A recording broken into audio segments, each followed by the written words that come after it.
porque voy a presentar a los ponentes y les voy a agradecer a los compañeros que han venido de fuera pues el esfuerzo de venir hasta aquí, porque sabemos que estas fechas pues son complicadas, muchas veces las organizaciones solemos centralizar este tipo de actividades de todo el mundo y siempre es un placer tenerlos aquí. Empiezo por mi derecha, pues lo hemos tenido compañeros de toda la escuela, Franco, del Partido Comunista en Laboratorio.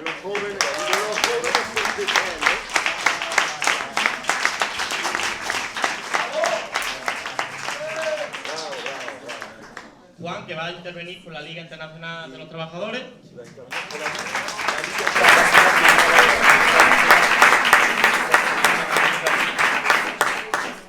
Y Gael, pues, que va a intervenir por el agrupamiento internacional que ha salido de la plataforma que presentamos un escrito en el último congreso del Secretariado Unificado, ¿vale?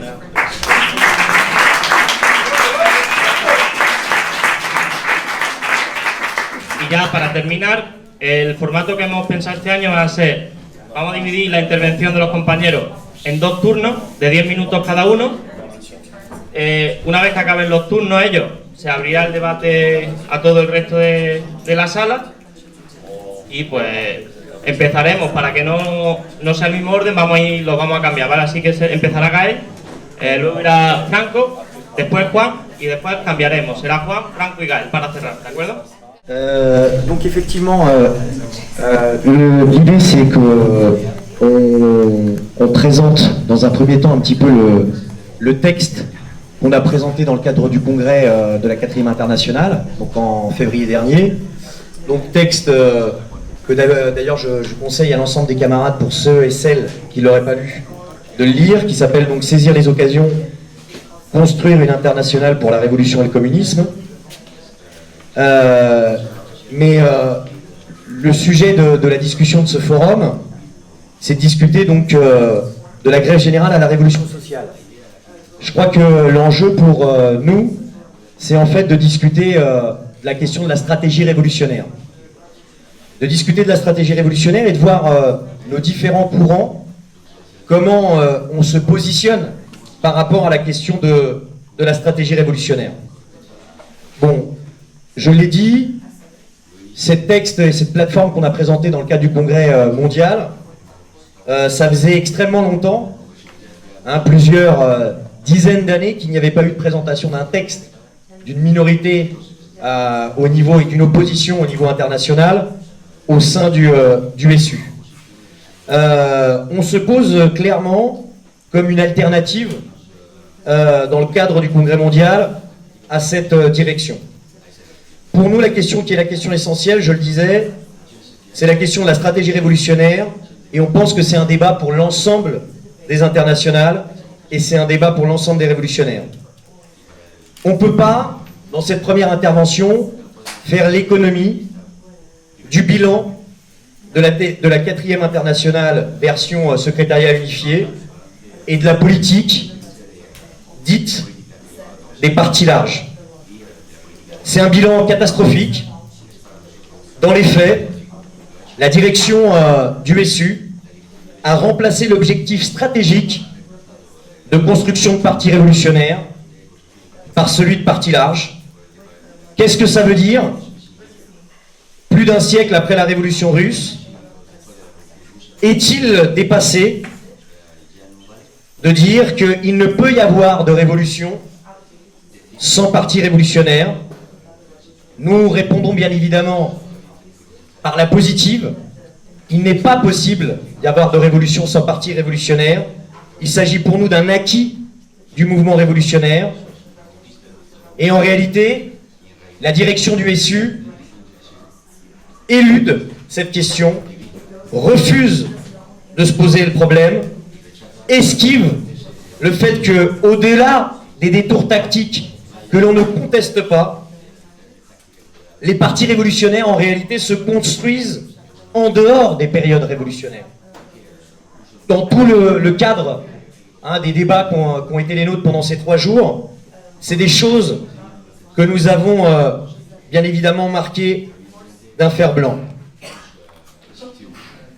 Donc si on dit qu'on sent une dérive, on pourrait donner plusieurs exemples.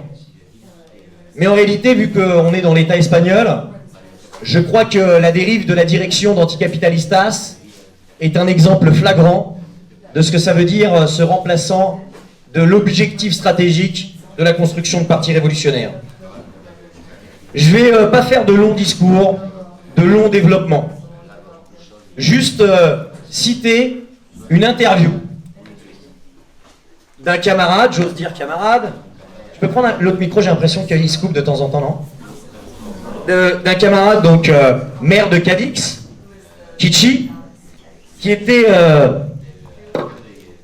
interviewé en fait dans une grande émission de télévision à grande écoute, qui s'appelle Salvados, une grande émission de grande écoute, dans laquelle un présentateur de renom l'interroge sur les liens avec l'Arabie Saoudite et sur le fait que il y a la construction de bateaux de guerre sur la baie de Cadix. Alors l'interview commence d'une façon assez étincelante. On voit en image Kichi dans une manifestation suite aux attentats du Bataclan en novembre 2015, en train de faire une déclaration, de dire clairement qu'il fallait arrêter, rompre toute liaison commerciale avec l'Arabie Saoudite. On voit cette image, puis tout de suite après, on voit Kichi interrogé par ce présentateur de renom. Et je vais vous lire quand même les questions qui lui sont posées.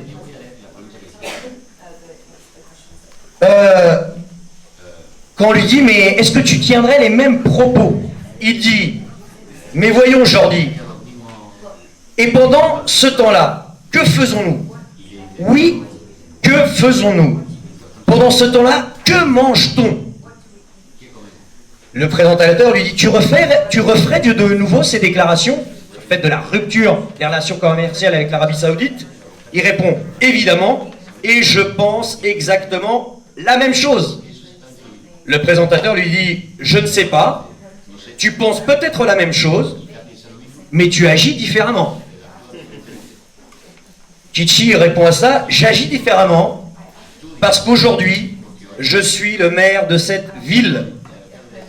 Et l'objectif, ainsi que la responsabilité d'un maire, c'est de défendre l'intérêt de ses voisins. De tous les citoyens, si tu me pousses, mais en priorité, ses voisins. La construction ou non de bateaux à Cadix ne va pas régler le problème de la guerre. Si nous ne faisons pas de bateaux, ça va régler la guerre au Yémen? Car si ce n'est pas nous qui le faisons, ces bateaux vont se faire dans tous les cas. Et le présentateur de dire, présentateur réformiste, hein, de dire, quel pragmatisme Kichi, non?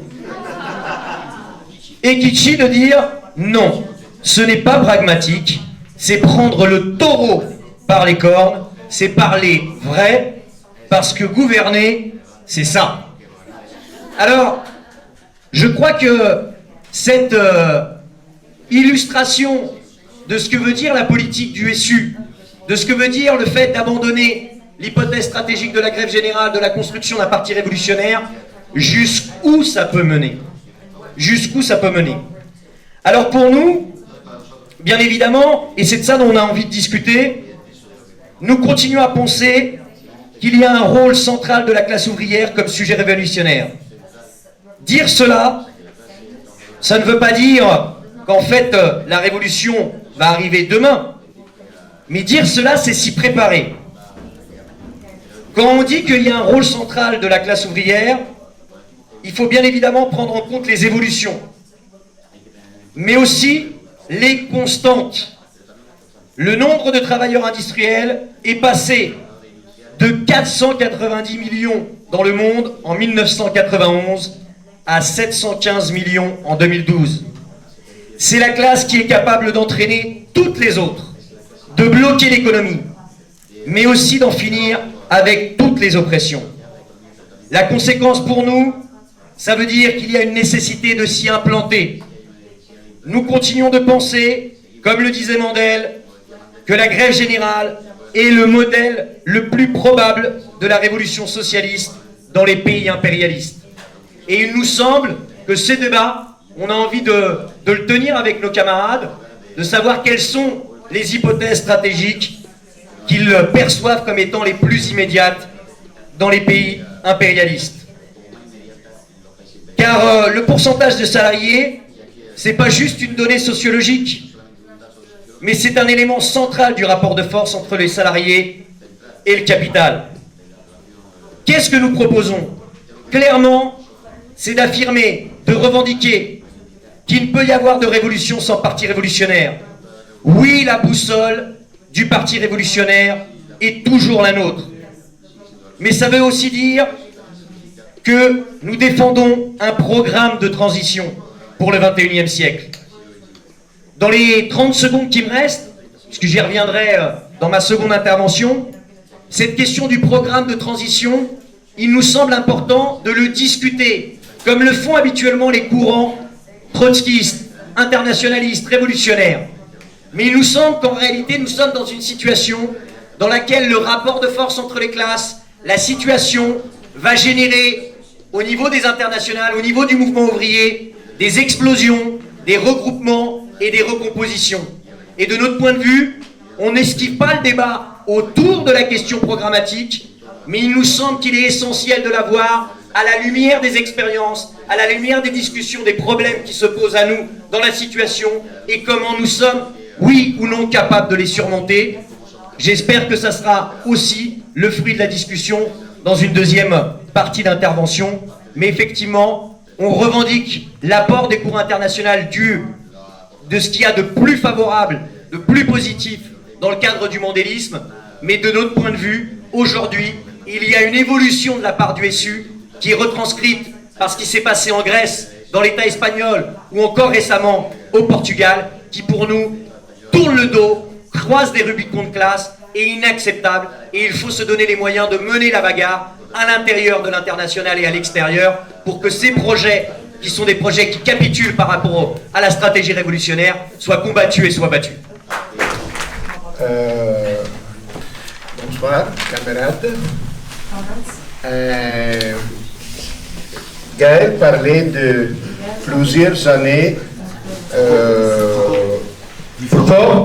Gaël a dit que ce sont plusieurs années qu'il n'y avait pas un document d'opposition à la gauche, on peut dire, dans un congrès mondial du secrétariat unifié.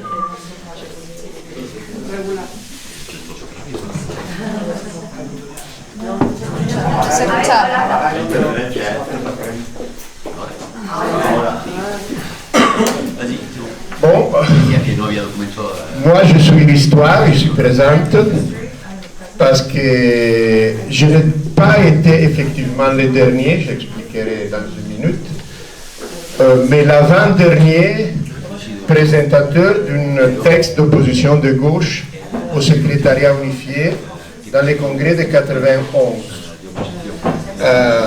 C'est beau bulletin, beau, j'espère. Les couleurs quand même est beau, à mon avis, contient les documents de 8 contre-reports que j'ai présentés comme seul délégué de la tendance de gauche, ça c'était le nom, au Congrès mondial du SU de 91. Et j'ai dit l'avant-dernier parce qu'effectivement, même si en 94, ce qui était alors l'organisation dont le PCL dérive avec beaucoup de passages, a été exclu premièrement de la section italienne du SU et puis après, d'une façon un peu étrange, du Congrès mondial, qui n'a pas reconnu l'exclusion de la section italienne mais a dit que quand même cela a été arrivé et donc tant pis. Et deux camarades en particulier ont présenté un texte d'opposition au Congrès mondial de 95, si je me souviens bien, dont l'une c'est ici, where are you? Sorry. Et donc on se connaît. Et je vous dis, camarades, que les choses sont les mêmes. Naturellement, vous avez vécu cette histoire, vous êtes tout jeune, presque, sauf mon ami Blas. Vous avez vécu une histoire après ces événements. Mais effectivement, les choses, je le répète, sont les mêmes. Là-bas, si vous regardez aussi nos textes, toute la bataille, c'était contre la dissolution des perspectives de partis marxistes et sur le soutien à des régimes ou de gouvernements qui n'étaient pas de la classe ouvrière. Soit, disons, radical à l'époque, comme le sandinisme. Naturellement, la révolution sandiniste était un peu plus avant, en 79, mais les conséquences étaient encore là, y compris la exclusion sans exclusion de la section du secrétariat unifié de Nicaragua, le Parti révolutionnaire des travailleurs, qui n'étant pas lié à la courant moréniste, quand même avait dit qu'il n'était pas prêt à soutenir une politique petite bourgeoise parce qu'il voulait réaliser la révolution socialiste.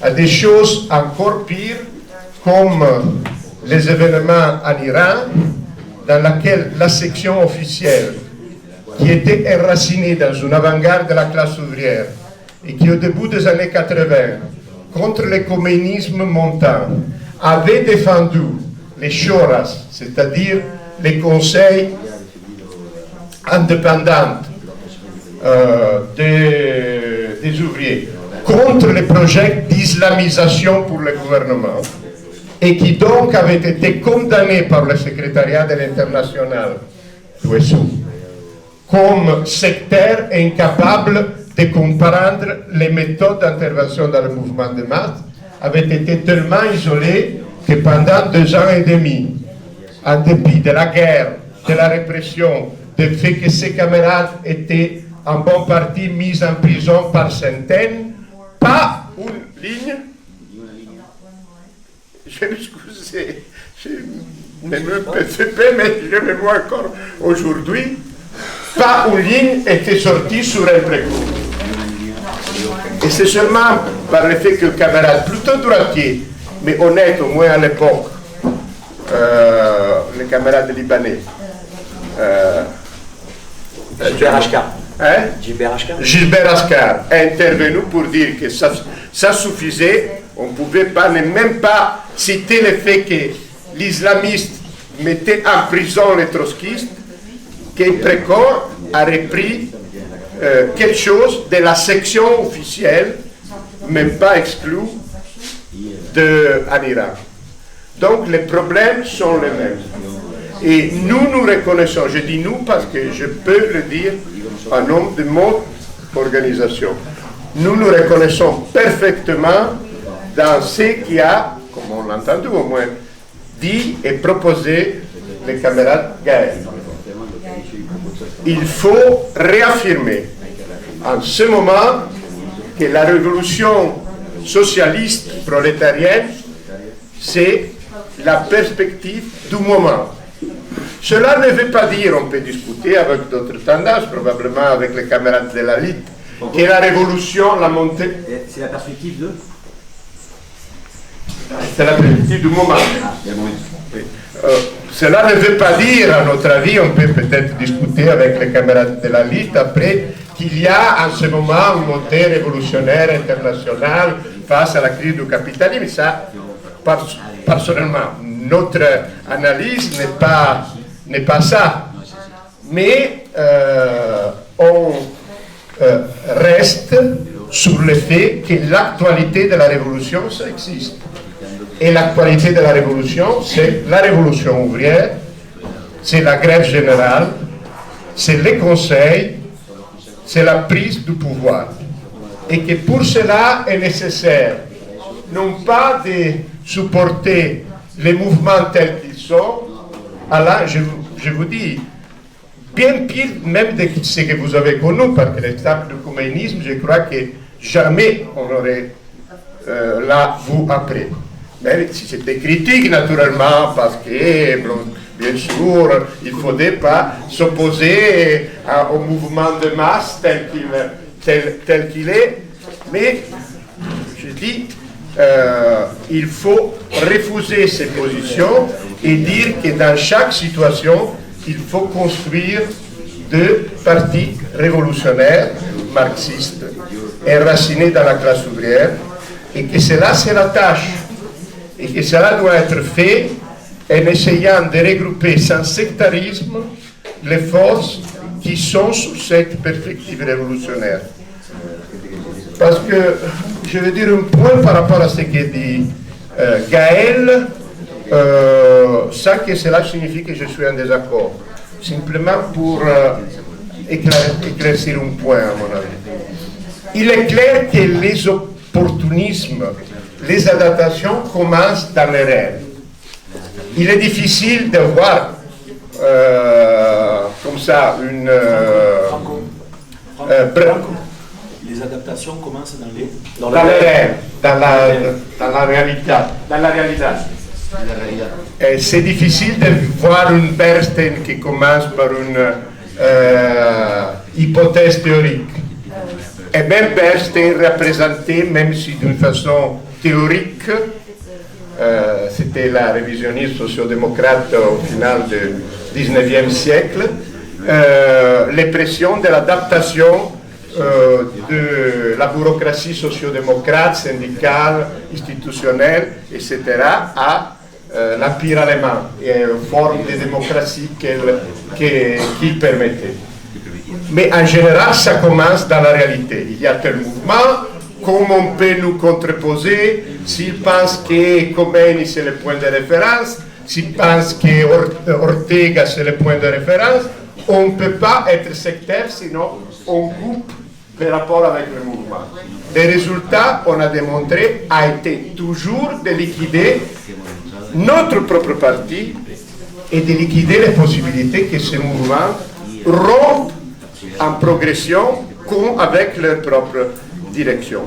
Et donc, de ce point de vue, je pense que oui, il est important de voir l'action, mais que la révision dans l'action se transforme, je termine cette première intervention, en révision dans les principes, même si parfois d'une façon un peu déconnectée, disons un peu ambiguë, et que donc la clarification des points programmatiques, c'est un point essentiel pour, et je termine, refuser des erreurs. D'être d'un côté adaptationniste, simplement à comment on travaille ensemble dans le mouvement, mais de l'autre côté sectaire, pour dire si tu ne dis pas les mêmes mots d'ordre aujourd'hui au Venezuela que moi, je ne peux pas faire l'international avec toi. Avec une ligne comme ça, on n'aurait jamais eu la troisième internationale. Et il faut reconstruire la quatrième internationale sur de belles scènes, ni opportunistes ni sectaires. Merci. A los compañeros y compañeras que estáis organizando la escuela, que creo que hemos participado, decían 4 ediciones, creo que hemos estado en todas, así que nada, agradecer que un año más nos hayáis invitado a participar. El lema de la charla eran los 40 años de 1968-2018. Yo creo que en esos 40 años hay dos elementos que se han mantenido constantes. Lo primero es una constatación evidente, y es que en esos últimos 40 años, a pesar de las luchas que ha habido, el propio movimiento casi fundacional de 1968 hasta la actualidad, las organizaciones revolucionarias no hemos conseguido o no hemos podido construir partidos obreros y de masa que necesitamos para hacer la revolución. Y además hay un segundo elemento que también es una constatación, y es que la corriente política revolucionaria o trotskista principal ha sido lo que se ha venido a llamar a conocer el Secretariado Unificado de la Cuarta Internacional. Nosotros compartimos una valoración que Gael plantea aquí, que también el documento, vuestro documento de la plataforma de oposición plantea con claridad, y es... Sí, perdón, sabía que iba a pasar, los andaluces ya saben que... Perdón. Vale. decía que compartimos con lo que decía Gael y lo que plantea el documento que planteasteis al Congreso de la Cuarta Internacional, al menos el documento público que conocemos, donde se hace una crítica o se analiza una bancarrota del Secretariado Unificado de la Cuarta Internacional, al menos como organización revolucionaria. Quizá ellos o quienes continuaban participando, por ejemplo los compañeros y compañeras o ex compañeros y compañeras de anticapitalistas, quizá ellos piensen en su análisis interno que están triunfando, que nunca lo han hecho mejor que ahora, pero sí que establecemos, nuestra opinión es que como organización revolucionaria, a pesar de su proyección pública y demás, en esa proyección pública y en ese barco en el que están se han destruido. Entonces, en ese sentido, algo que ya conocéis, sobre todo los compañeros del Estado español, nosotros le dimos mucho valor a lo que los compañeros y compañeras de IZAR hicieron o resistieron frente a esa deriva, no solo por los aspectos ideológicos, sino yo a algunos ya se lo he dicho, que no solo resistieron ideológicamente, sino materialmente. Si los compañeros hubieran continuado en ese barco, hoy en día, de la gente que está aquí sentada, habría algunos diputados y diputadas y algunos cargos así. Entonces nosotros eso nos llamó mucho la atención porque no solo era un planteamiento que en el papel, sino una apuesta de vida, de militancia, en lugar de, digamos, dejarse embaucar y ir al Olimpo de los diputados, siguieron siendo clase trabajadora y pusieron sus principios políticos revolucionarios por delante.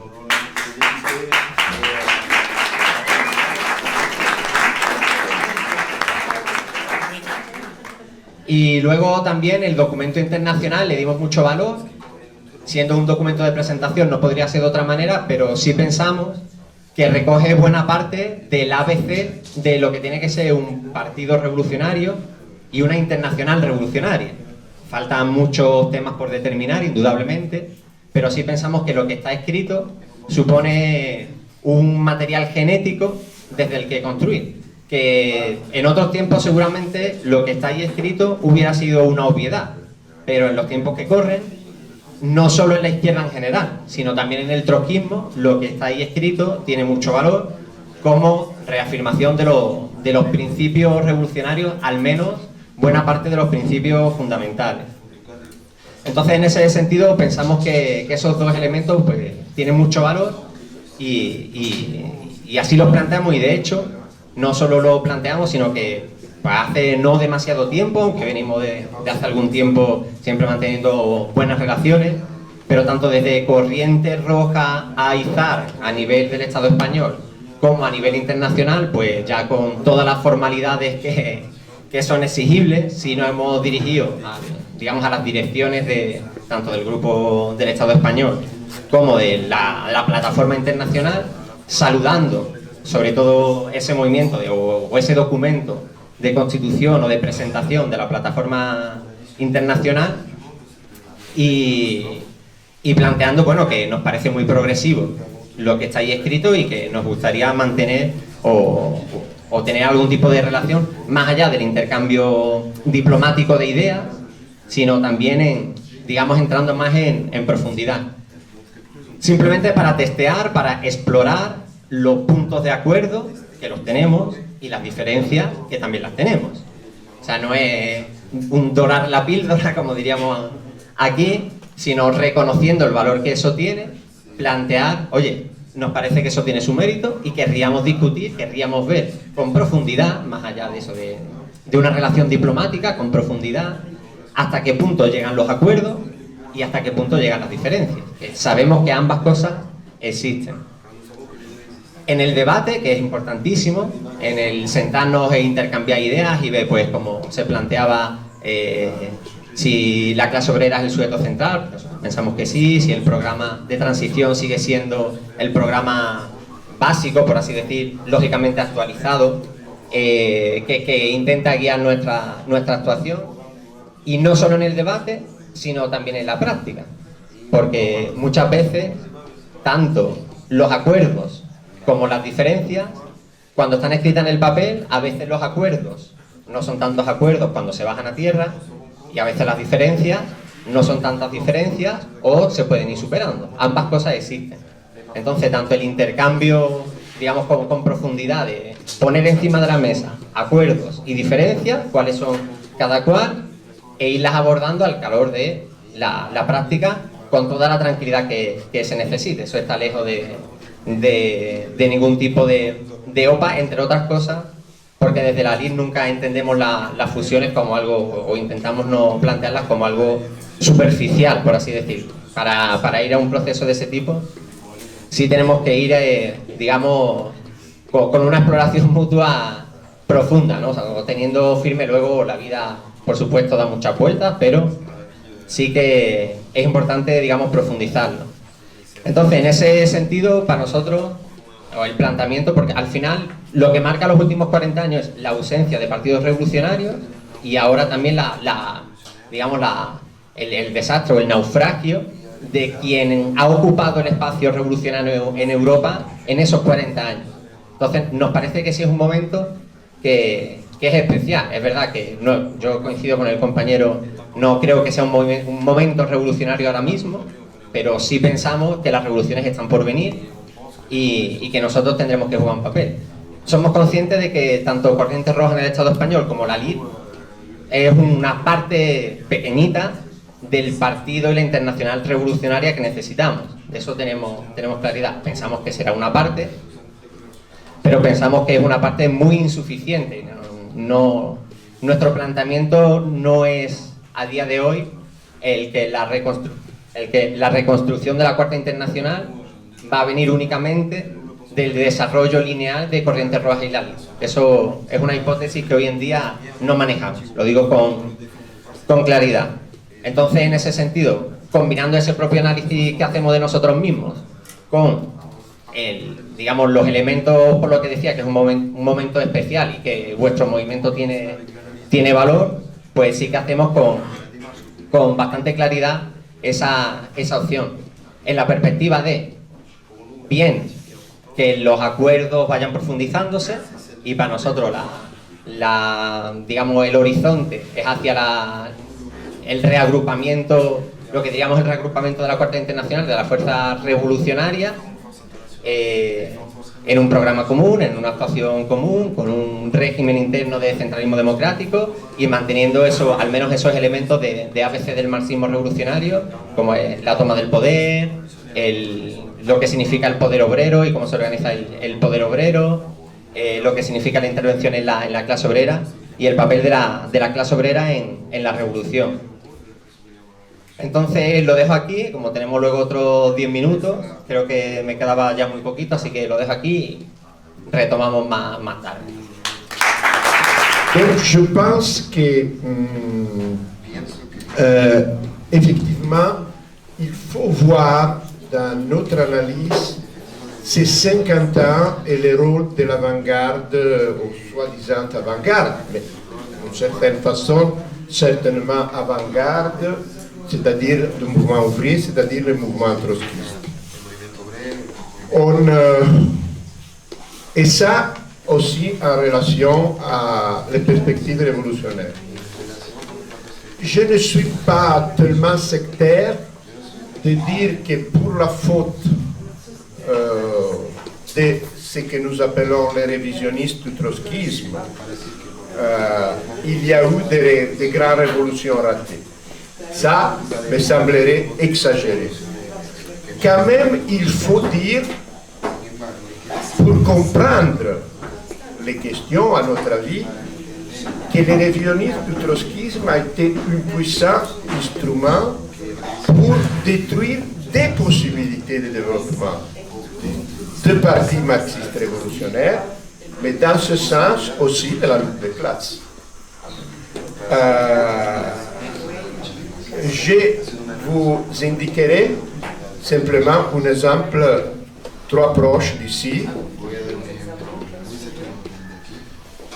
Il y avait une organisation qui s'appelait la Liga Comunista Revolucionaria, un pays qui donne sur la Méditerranée et l'Atlantique, qui avait 3,500 militants dont l'une est ici présente avec mon ami Blas. Et ça, je parle des 35 années. Il y a 35 années. Imaginez si cette organisation, qui naturellement a été bâtie par les dirigeants même, les camarades qui ont construit cette organisation, c'est l'aspect que je n'oublie pas, positif. Mais imaginez si cette organisation n'avait pas décidé, avec l'accord de Ben Saïd, de Mandel, de tout le monde, de fusionner avec une organisation maoïste, c'est-à-dire ennemie du projet marxiste révolutionnaire, objectivement, même si les camarades pouvaient être subjectivement des révolutionnaires. Si cette organisation, avec des milliers de militants, aurait été présente dans les luttes que vous avez vécues, malheureusement, on ne l'a vécu pas en Italie, de tel type. Los indignados. Si cette organisation, imaginez si cette organisation avait été présente avec des milliers de militants dans les luttes que vous en France, à différence de l'Italie, avez-vous avec les indignados, c'est clair? Imaginez comme cela aurait pu être dès le début une alternative à Pablo Iglesias. Je ne dis pas qu'aujourd'hui les trotskistes auraient un parti fort comme Podemos. Je n'exagère pas. Mais je veux dire, oui, on aurait aujourd'hui un parti révolutionnaire en Espagne qui pourrait, face à un développement prochain de la crise, dire pas seulement, comme vous le pouvez dire, essayons de construire le parti, mais voyons s'il est possible que nous posons l'alternative du pouvoir à la classe dominante. Es por esto que yo creo que es importante. Pardon. Et c'est pour ça que je pense que c'est important de comprendre la question du révisionnisme, du trotskisme, pas dans l'abstrait. Ils ont trahi le principe. Oui, ils l'ont trahi beaucoup. Mais le problème, c'est l'influence que cela a eu dans la lutte des classes et dans les perspectives révolutionnaires. Les camarades nicaraguayens abandonnés, les camarades iraniens abandonnés, et tant d'autres exemples qui peuvent être considérés. C'est pour ça que nous disons que la 4e internationale secrétariat unifié, avec tout ce qu'on peut dire des tentatives individuelles, même pas seulement des militants, mais des dirigeants de construire quelque chose, objectivement, pour son révisionnisme, dans la pratique, pas seulement dans le fait qu'ils ont changé les programmes de transition dans une façon erronée, dans la pratique a été un centre de destruction et pas de construction de la 4e internationale. Et cela ne vaut pas seulement, à notre avis, seul pour eux. Je prends l'exemple en France. À notre avis, le rôle plus négatif pour l'avant-garde en France n'a pas été joué par la LCR ou l'NPA, qui, à la limite, sont l'exemple les meilleurs. Parce que, comme m'a dit mon ami Krivine, une fois, il y a peu de temps, dans son bureau, je suis passé le saluer, et j'espère qu'aucun ne va me mettre en procès pour ça, c'est un vieux ami, et il m'a dit, finalement, on a essayé toute la vie de se dissoudre quelque part, et finalement, on a réussi seulement à se dissoudre dans nous-mêmes. La phrase de Krivine a été, on a essayé toute la vie de se dissoudre quelque part. Il attendait les Verts, les nouvelles avant-gardes avec influence de masse, Jouken, qui c'était une stalinienne repentie plus ou moins, sans influence, etc. Et elle dit, finalement, il nous est arrivé de nous dissoudre dans nous-mêmes, c'est-à-dire la NPA comme continuation. C'est l'exemple, malgré tout, le meilleur, le moins pire, si l'on veut, de la politique du secrétariat unifié. Par rapport à l'Espagne, par exemple, c'est évident.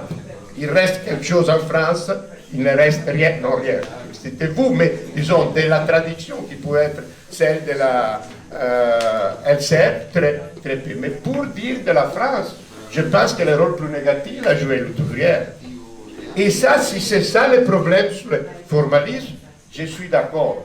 Il ne suffit pas de dire on est pour la dictature du prolétariat, etc.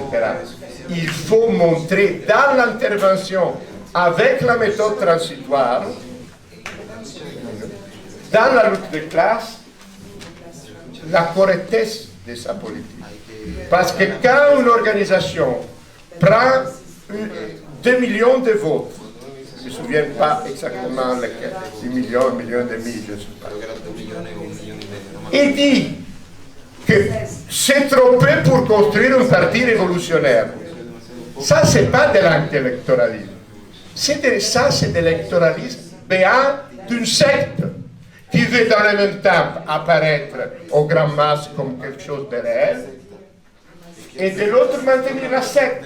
Et donc, ils n'utilisent pas les succès électoraux pour construire une alternative révolutionnaire, pour gagner ceux qui ont voté, comme on a dit ce matin, d'une façon, disons, un peu large, pour sa propre force, pour transformer leur conscience, partir dans leur vote et dire oui, mais voter pour nous, ça veut dire voter ces programmes et s'engager sur cela, ou au moins supporter ces programmes.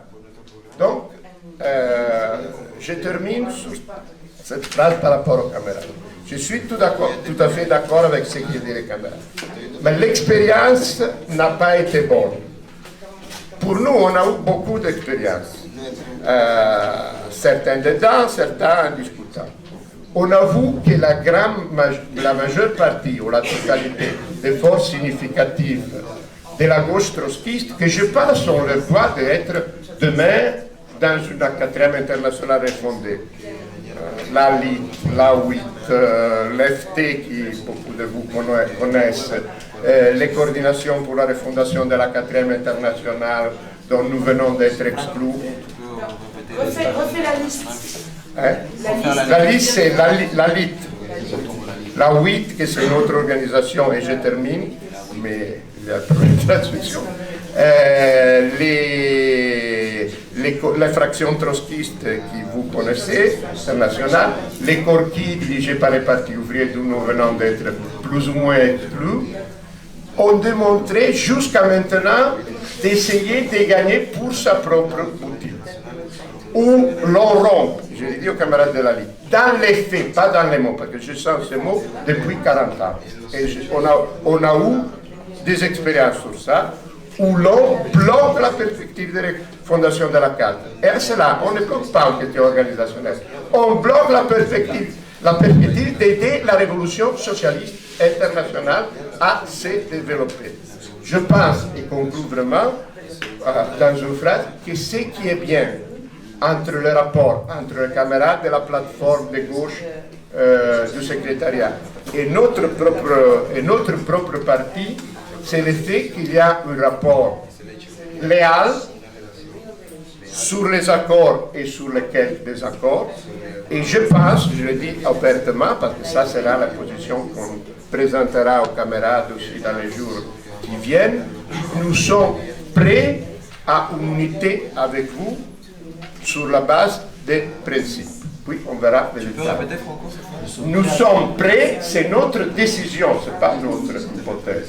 Nous sommes prêts, si vous voulez, pour se marier, il faut être en deux, hein, ou même pour se mettre ensemble.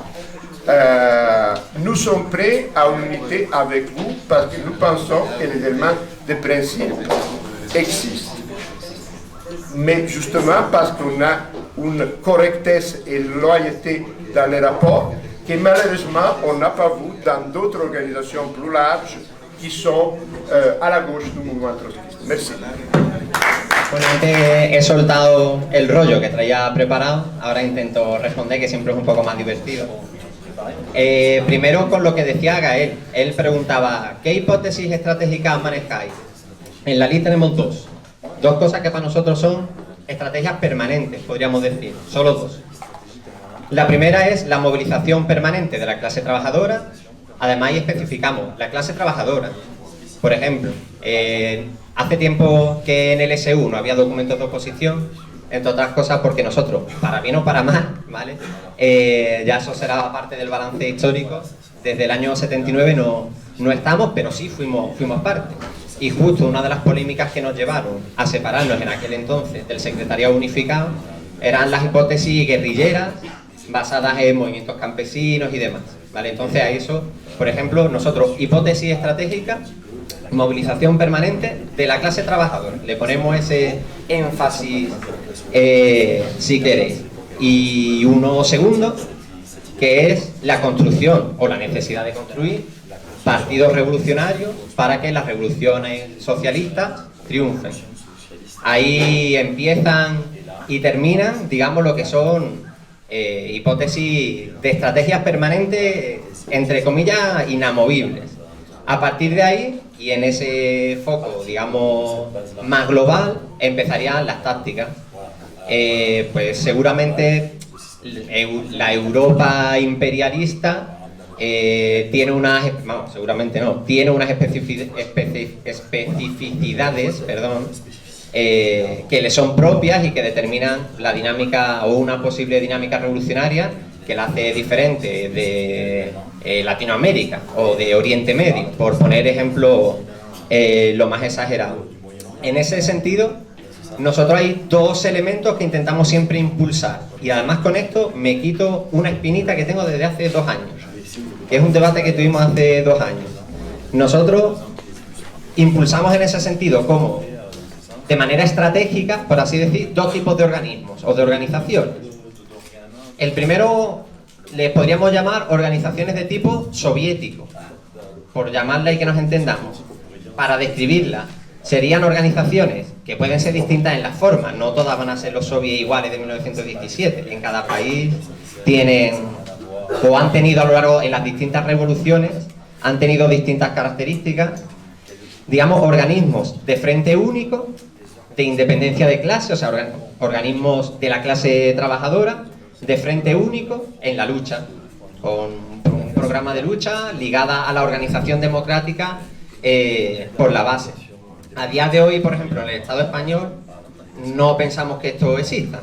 Una de nuestras obsesiones, cuando nos ponemos a pensar cómo hacemos la revolución aquí, es cómo impulsar ese tipo de organismos en nuestra realidad, y qué hacer hoy. O sea, el organismo de tipo soviético llegará con la crisis revolucionaria, pero de alguna manera, igual que para que la lluvia se convierta en granizo necesita un núcleo, también hay un trabajo previo al momento de la crisis revolucionaria, de constitución o de impulso de ese organismo, ya digo, de frente único de la clase trabajadora y ligado a la movilización, a la lucha directa, por así decir. Y el segundo aspecto es el Partido Revolucionario Internacional. En ese sentido, bien adobado, con su programa revolucionario unificado, con su centralismo democrático, es decir, con la máxima democracia en la discusión, pero la máxima disciplina en la actuación, internacional y todo el etcétera que más o menos todos manejamos. En ese sentido, no somos amigos en general de participar o de impulsar en general frentes políticos amplios que no sean ni una cosa ni la otra, como puede ser aquí o pudo ser la experiencia de No hay tiempo que perder, que por eso decía que tenía la espinita de ahí de hace 2 años, porque justo hicimos un poco ese debate de por qué entrábamos, de por qué no dejábamos de entrar o por qué no queríamos participar. En ese sentido, una agrupación política que no es un partido revolucionario, en el sentido de programa y acción unificado y sólido, nos parecía que se iba a quedar, entre comillas, en un aborto, por así decir, que no iba a ser ni chicha ni limonada, y que pensábamos que iba a tener una vida tumultuosa y probablemente corta. A día de hoy pues han pasado 2 años, ustedes lo conocéis bastante mejor que nosotros, que lo seguimos con interés, pero desde fuera, pero viéndolo al menos desde fuera, nos reafirmamos un poco en lo que, digamos, en lo que planteamos.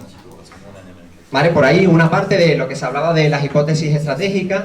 Segundo, antes de que se me olvide, sí le quiero lanzar una pregunta a Gael. Él hace un balance muy duro, a mí incluso me ha sorprendido un poco, me ha sorprendido positivamente aquí sentado en en la mesa que ha hecho un balance muy duro del secretariado unificado. Yo me he puesto contento porque lo comparto.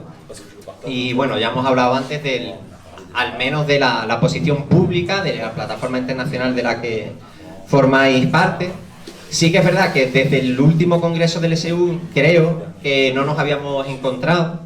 Entonces yo sí le lanzo una pregunta porque no lo conozco y porque no hemos tenido esa oportunidad de un poco si el balance del congreso, o sea, del congreso del secretario unificado es el que plantea Gael.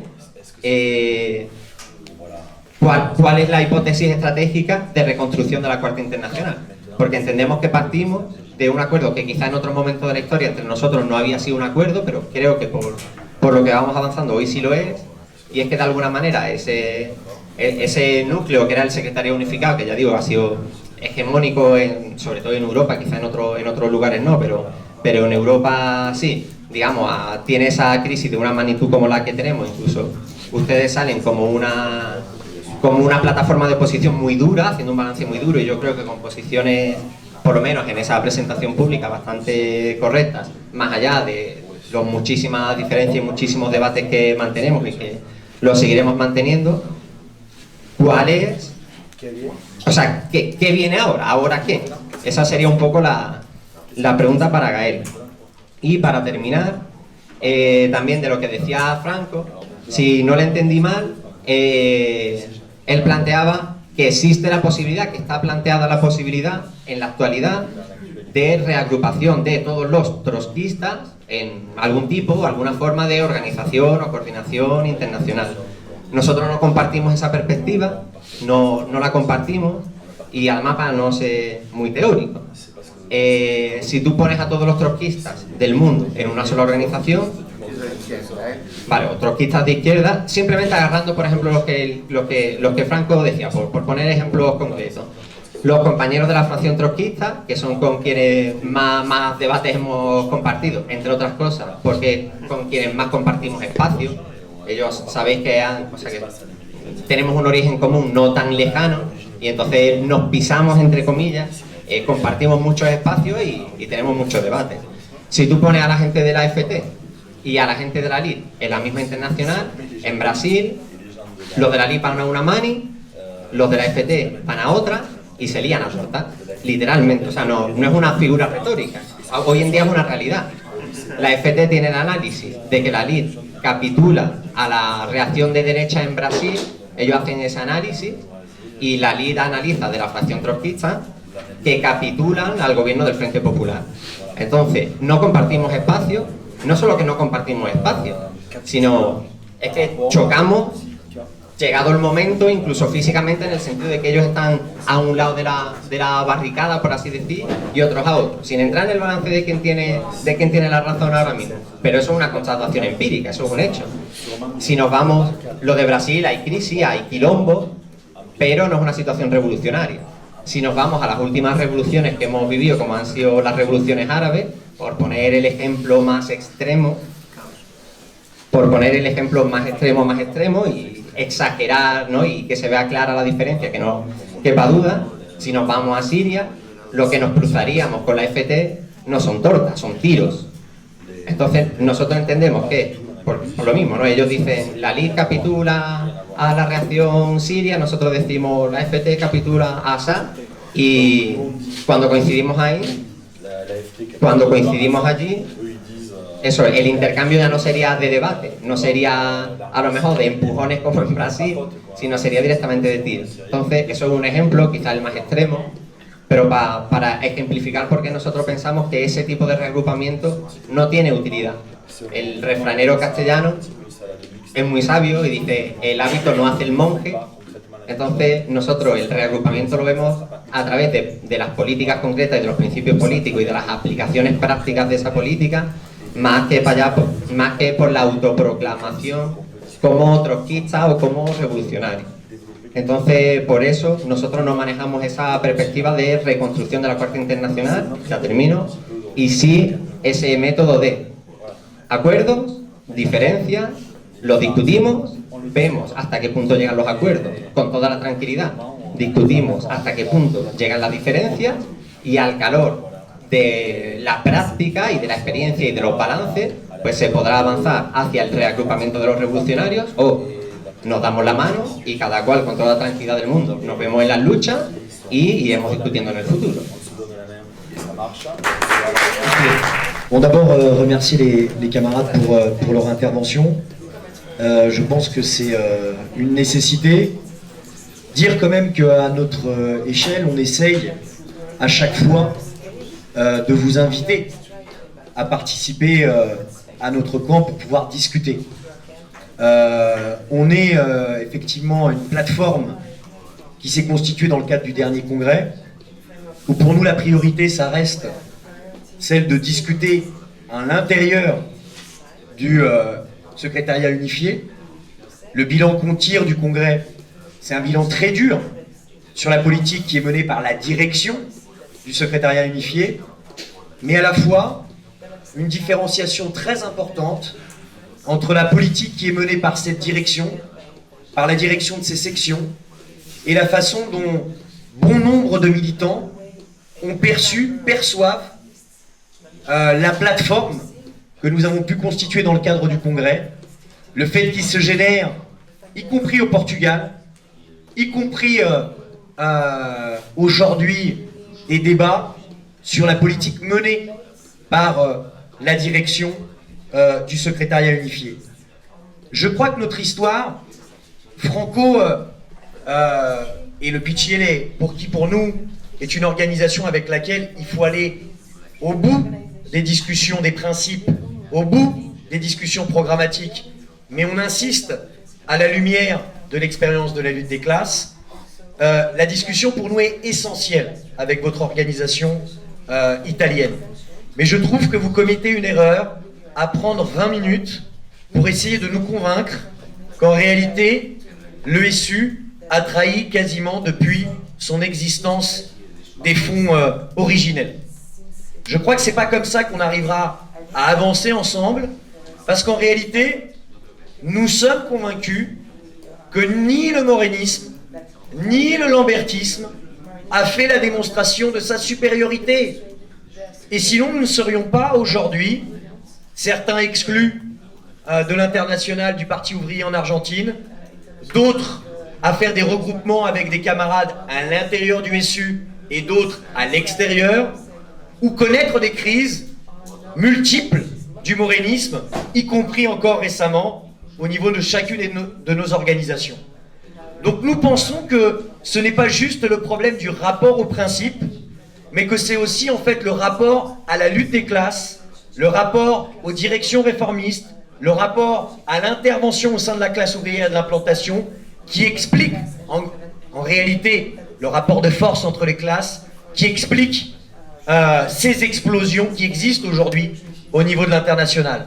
Nous partageons ce qui a été dit par Juan de la LIT sur le fait que ça serait un raccourci qui en réalité générerait des explosions, générerait une perte de temps, de vouloir, sans vérifier par la pratique, regrouper au sein d'un regroupement international des courants qui n'arrivent même pas dans les pays dans lesquels ils sont. Alors je n'irai pas jusqu'aux extrêmes expliqués par Juan, mais n'arrivent même pas en fait à soutenir la grève de postiers depuis, comment dirais-je, plus de 4 mois, comme c'est le cas en France avec par exemple les camarades de l'AFT, qui soutiennent, oui, en parole, mais dans lequel il n'y a pas de réel soutien actif à notre grève. Et des exemples comme ça, il pourrait y en avoir moult. Alors, Franco, puisqu'il y a un élément où il essaye de nous alerter, nous dit « Attention, évitons l'opportunisme », donc je vois de qui il parle, mais évitons le sectarisme, mais sans développer. Je le dis et le répète, il faut s'adresser à tout le monde. Et par exemple, l'expérience mise en place par les camarades d'ISA, autour de « No hay tiempo que perder », il n'y a pas de temps à perdre. L'expérience que nous avons mis en place en France, au sein du NPA, autour de la position 3 avec les camarades du CCR, c'est-à-dire la section française de l'AFT, sont des expériences dans lesquelles nous sommes allés jusqu'au bout de voir les possibilités de fonctionner ensemble, à la fois sur les principes, mais à la fois aussi sur la question de l'expérience au sein de la lutte des classes. Nous tirons comme bilan qu'aujourd'hui, nous connaissons moins, en France, tout du moins, la réalité des camarades de la LIT. Et nous sommes intéressés par le fait d'avoir des expériences communes. Et j'y reviendrai à la fin de mon intervention. On a des propositions, y compris à vous faire, dans ce cadre-là. Mais, très concrètement, par rapport à ces expériences, nous avons aujourd'hui fait le bilan qu'en réalité, un grand nombre des directions de ces internationales n'ont pas tous et toutes la même responsabilité, mais voient avant tout la question de la construction d'une internationale révolutionnaire essentiellement autour de. Et pour le dire très clairement, il nous semble aujourd'hui qu'il faut combattre la pensée qui pourrait être que autour de cette plateforme, ça serait une direction de rechange à une future internationale ou un balayage des directions internationales révolutionnaires existantes. Ce n'est pas ça notre projet. Nous ne nous concevons pas comme étant une direction qui va autour d'elle construire, agréger la future direction d'une future internationale révolutionnaire. Par contre, nous nous vivons comme partie d'un ciment des explosions générées par la situation politique, de début de regroupement qui, à la chaleur de la lutte des classes, vont permettre des recompositions. Un des éléments, une des pièces. Mais nous sommes très convaincus qu'en réalité, ça ne se fera pas par l'addition de l'ensemble des internationales actuelles, mais comme on le voit au sein du mouvement ouvrier en général, syndical, associatif et politique, par des éléments d'explosion, de regroupement et de recomposition. Et donc, nous essayons, avec le rythme qui est le nôtre, de essayer déjà au niveau du secrétariat unifié, de vérifier avec les camarades qui ont porté cette plateforme, c'est-à-dire les camarades d'ISAR, les camarades de l'OKEDE par Spartakos en Grèce, les camarades de Socialist Action aux États-Unis, au Canada, les camarades d'AER, de vérifier bien évidemment, eh bien déjà dans la pratique, la capacité de pouvoir nous-mêmes intervenir. Et nous tirons à notre petite échelle, modeste, un bilan positif de cette école, de ce camp, dans la capacité de discuter concrètement de comment pouvoir avoir une intervention internationale à notre échelle, de soutien des luttes, des bagarres, d'intervention dans la lutte des classes, de formation de militants révolutionnaires. Mais aujourd'hui, quand j'entends ce que tu dis, dans quelle étape nous sommes, Juan, nous sommes dans l'étape de continuer ce travail, à la fois à l'intérieur du SU et à la fois à l'extérieur du SU. Pour nous, nous ne rougissons pas de notre histoire. Nous faisons nôtre la question centrale de l'hypothèse stratégique de la grève générale, dont pour nous ce n'est pas une tactique, qui est la question dans les pays impérialistes, qui a toujours une actualité, qui est référencée dans l'histoire de notre courant, dans le 10e congrès mondial, comme étant un élément qui permet de poser la question du pouvoir pour les travailleurs, la dualité de pouvoir, de l'auto-organisation. Pour nous, cette question-là, elle est un élément qui est un fil rouge avec la tradition de notre courant.